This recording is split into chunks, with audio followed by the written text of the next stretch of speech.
Мама, помнишь, в армии тебе стихи писал, а ты думала, что они с интернета. Я очень долго свой талант скрывал, талант начинающего поэта. Мама, я тебе песню посвящаю и хочу, чтоб не грустила ты.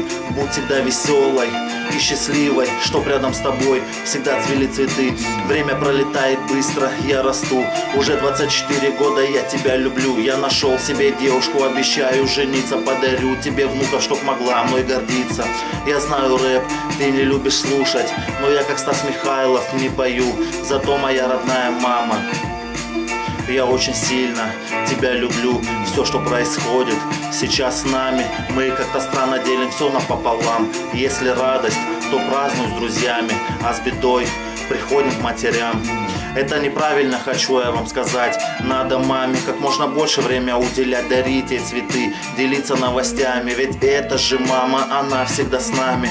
Спасибо, мама, что жизнь мне подарила. Я тебя люблю очень сильно. Спасибо, мама, что воспитала, за то, что вырастила, кормила, одевала, в школу отводила, с учебой помогала. За это я тебе благодарен, мама. Прости за то, что я тебя доводил, нервы мотал, поздно приходил. Понимаешь, молодой, ветер в голове, но сейчас все изменилось. Эти строки тебе. Скоро приеду в гости, мама, обещаю. Между нами 2000 километров. Я скучаю, на берегу Камы я стою, смотрю на закат и тебе пишу. Я люблю тебя, мама, ты у меня одна, и я тебя не предам никогда.